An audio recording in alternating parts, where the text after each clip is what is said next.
What happens when one of country music's biggest stars finds herself in the middle of a late-night interview that goes completely off the rails? Carrie Underwood, the powerhouse voice, the symbol of grace under pressure, walked off The Late Show with Stephen Colbert after an exchange that left the entire studio frozen. And no, this wasn't a bit. It wasn't scripted drama. It was real, unfiltered, and it escalated faster than anyone could have imagined. Before we break down exactly what was said and how one of television's most respected hosts managed to push America's sweetheart past her breaking point, make sure you hit that subscribe button and drop a comment below, because this story has layers most people won't see coming. The night began like any other Late Show taping. Carrie was there to promote her latest album and upcoming tour dates, a big deal for fans who'd been waiting months for her return to the spotlight. When she stepped onto the stage, the applause was thunderous. She glowed in a sleek black dress, her signature smile lighting up the room. Stephen Colbert greeted her warmly, and for a while, everything was picture perfect. They laughed, they joked, they reminisced. Carrie told stories about life on the road, her sons, and the process of putting her new record together. She spoke with that easy charm that's made her a late-night favorite for years. The audience was eating it up. Everything felt smooth, safe, familiar, until it didn't, because somewhere between laughter and applause, Stephen's tone shifted, his posture changed, and everyone watching, both in the studio and at home, could feel it. He leaned back in his chair, smiled that half-curious, half-provocative smile, and said, "Carrie, you've been in the public eye for almost 2 decades now. You've kept your private life, well, a broken bar private. But lately, people have been wondering,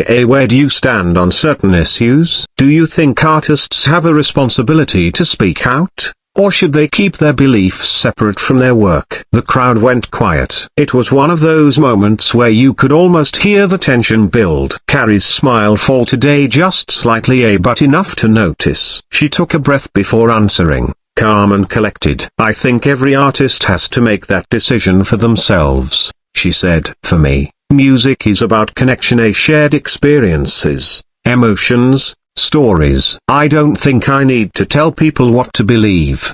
My fans are smart enough to think for themselves." It was a graceful, neutral response, the kind you'd expect from someone who's been media trained her whole career. But Stephen wasn't ready to move on. He nodded, smiled again, and leaned forward. "Sure," he said. "But don't you think there are times in history, like right now, when silence can be seen as complicity? When staying neutral isn't really neutral at all?" You could feel the air leave the room. Carrie shifted in her seat. The warmth in her eyes cooled a little. "I don't think it's fair to say someone's complicit just because they don't share every opinion publicly," she said carefully. "I've supported causes I care about, I've given back. But not every conversation needs to happen on camera." Stephen's tone sharpened. "But Carrie," he said, "isn't that a luxury not everyone has? A lot of your younger fans look up to you, they want to know where you stand. Don't you think you owe them that?" That was the moment the mood cracked. Carrie's expression hardened. The friendly small talk energy was gone. Her voice, when she spoke, carried an edge. "I don't owe anyone an explanation for how I choose to live my life or use my voice," she said. "No matter what you say, someone's always going to twist it. So forgive me if I'm careful about what I share." The crowd was still silent except for the faint creak of someone shifting in their seat. But Stephen pressed again. "I get that," he said. "But isn't fear of being misunderstood part of the problem? We can't let that stop people from standing up for what's right." Carrie's eyes narrowed. "Standing up for what's right, according to who, Stephen?"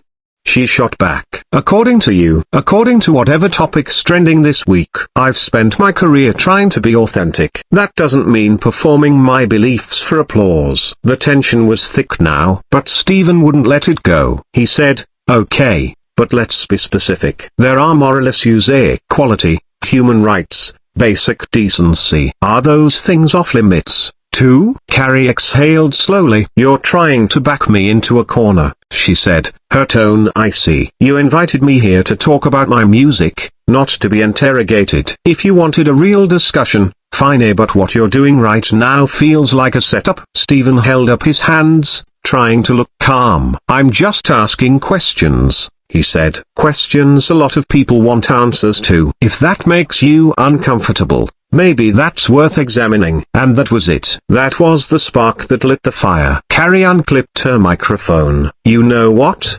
she said, standing up. "I came here in good faith, to share my work. But this isn't a conversation, it's you trying to prove a point at my expense." The crowd gasped. Stephen blinked, clearly caught off guard. "Carrie, come on," he said. "I think you're overreacting. I just want to talk." Carrie shook her head. "A real conversation requires mutual respect," she said. "And I don't feel respected right now." She started to walk off, but Stephen rose too, panic flickering in his expression. "Carrie, please," he said. "Let's just take a breath." She stopped for a moment, turned back, and said quietly, "The problem is, you don't even see what you did wrong. You think you're being brave by asking tough questions, but you're just being disrespectful. There's a difference." The studio went dead silent. Stephen's face flushed. "Carrie," he said, "I have nothing but respect for you. But we can't only talk about the easy stuff. Sometimes we need to dig deeper." Carrie looked almost sad, then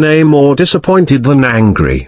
"Digging deeper?" she said softly. "Would be asking me about my music, my inspiration, my challenges. Not trying to make me pick a side in your culture war." A few people in the audience clapped awkwardly. Others just stared. Stephen, looking increasingly tense, said, "I think you're mischaracterizing this. I'm not trying to trap you. I just want to understand your perspective." Carrie let out a bitter laugh. "No, you don't," she said. "If you did, you'd have listened the first time. Instead, you kept pushing like my answer wasn't good enough." Stephen's voice rose slightly. "Okay, but if someone refused to talk about civil rights or equality because it was too political, would you defend that, too?" The audience reacted. Gasps, murmurs, the works. Carrie's eyes widened. "How dare you compare my decision to keep my private beliefs private to someone denying human rights?" she said sharply. "That's completely out of line." Stephen shook his head. "I'm not comparing," he said quickly. "I'm just asking where the line is." Carrie fired back. "It's not a fair question when you twist it to make me look like I don't care. I've spent my life trying to help people quietly, without cameras. But because I won't perform it here, you think it doesn't count." Stephen tried to defend himself. "I never said that." Carrie cut him off. "You implied it," she snapped. "And that's the same thing." Her voice rose, strong and clear. "You don't get to decide what my silence means. You don't get to tell me that my work doesn't matter unless it's public. Some people need help, real help, and I give it to them. I don't need applause for it." The tension was suffocating. Stephen finally sighed, his tone softening. "Look, I think we got off on the wrong foot. I'm not trying to attack you. I just think people with your platform have an opportunity to make a difference." Carrie looked directly into the camera. Her voice,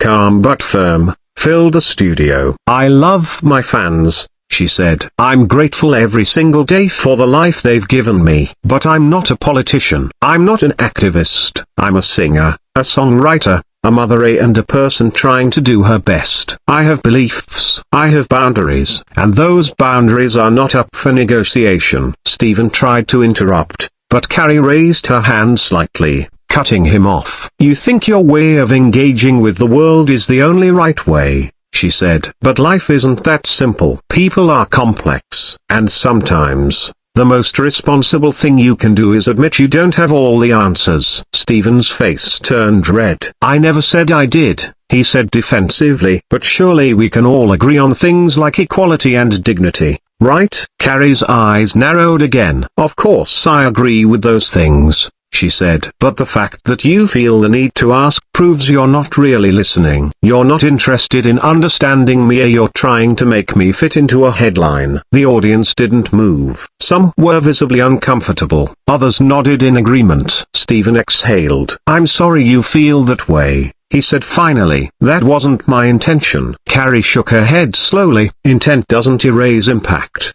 she said. "You didn't mean to ambush me, but that's exactly what you did, and you don't get to decide how I should feel about it." Stephen crossed his arms. frustrated. So what do you want me to do? Apologize? Take back the questions? Carrie's tone dropped, steady and unshakable. I want you to understand that respect means listening, not testing someone's boundaries to see when they'll break. And stop pretending this was about a real conversation. It wasn't. You wanted a moment. You got it. For a long moment, Stephen just stood there, speechless. Carrie reached for her purse, turned to the audience, and said quietly, I think we're done here. Carrie, please, Stephen said quickly. Don't leave like this. She stopped at the edge of the stage and said without looking back, some things can't be worked out in front of an audience. Maybe that's something you should think about. Stephen's voice rose, desperate. I'm a talk show host, Carrie. Asking questions is my job.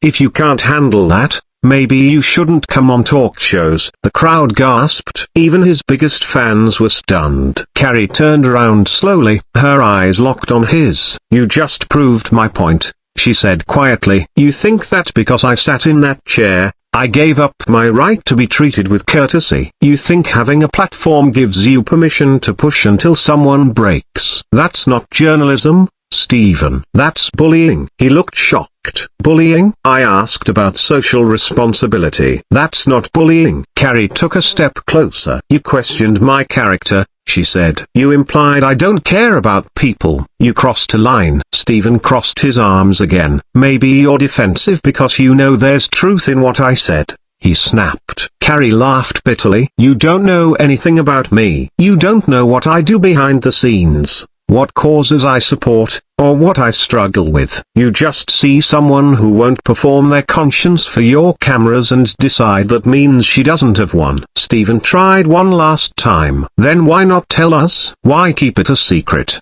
What are you so afraid of? Carrie's expression softened but her words cut like steel. I'm not afraid. I'm protective. There's a difference. I've seen too many people destroyed for saying the wrong thing, or not saying enough. I've seen lives ruined because their words were weaponized. So yes, I'm careful, I'm deliberate, and I refuse to apologize for that.